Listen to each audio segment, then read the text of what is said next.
in this video I'm going to be farming and leveling Arlecchino. If you want to see how her pulls went on her banner, you can watch my wishing video that's on my page. I started with leveling and ascending her character as I've already pre-farmed most of the materials and all that was left was to fight the new world boss. I decided to bring in my Navia team as I thought that would be the quickest way to deal with the enemy, and oh boy was I right. The amount of damage my Navia was doing was something I've never seen on my account. Mostly because I'm shit at building characters as I get bored easily and want to move on to the next character. After several quick rounds of beating that boss up, I had enough to level Arlecchino up to level 90. Anyway, on to leveling up the weapon. I'm not one to wish on the weapon banner, but I couldn't pass up her weapon. And once again, I had most of the weapon materials from exploring the areas and playing the events over time. All I really needed was the drops for the new enemies, which were a pain to farm for. I don't care if I can't pre-farm the drops before a character's release, because let's be honest, I never really do anyway, but at least give us like more than 3 enemies to pick up drops from. But hey, I guess it could be worse. At least these drops were only for the weapon. But after all that, I finally got her weapon to level 90. With exploration, character, and weapon out of the way, it's time to start on talents. I did have some materials lying around, so I was able to get her talents up a little bit until I had to stop because I had to fight her weekly boss. I do have to say I've gotten better at fighting her and figuring out my team, but my first time attempts were something else. I ended up going into this with my go-to team, the team featuring the characters that have gotten me this far, and a team that hasn't let me down until now.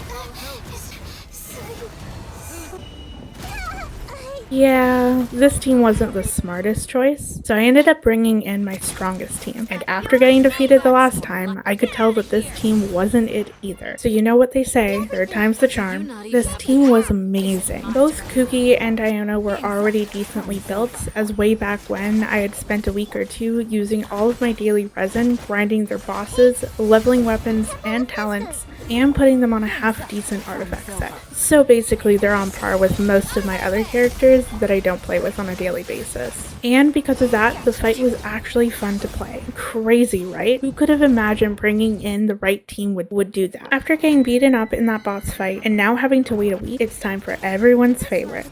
Artifact farming. I started out using my Navia team. Normally when farming for artifacts, I use the characters I'm farming for as it gives me the opportunity to learn their kits and team rotations. The artifact farming went surprisingly well. I ended up getting some cracked artifacts that rolled even more cracked, especially with the amount of time and resin I've spent in this domain. Now, I'm not looking to hyper-invest into Arlecchino just yet. At the moment, I want her to be good enough and deal meaningful damage, but I'm not going to spend hours, days, or even weeks consistently grinding this domain. I did that once in my early days of playing Genshin and never again. I have gotten better at spending a bit more time on each character before moving on, which is why I will continue to slowly grind for artifacts. There might even be a day where I spend a little bit more fragile resin in this domain, but when I feel like stopping and moving on to a different character, then I will. With all that being said, here's my current level 90 Arlecchino with her level 90 weapon. These are the current artifacts I'm running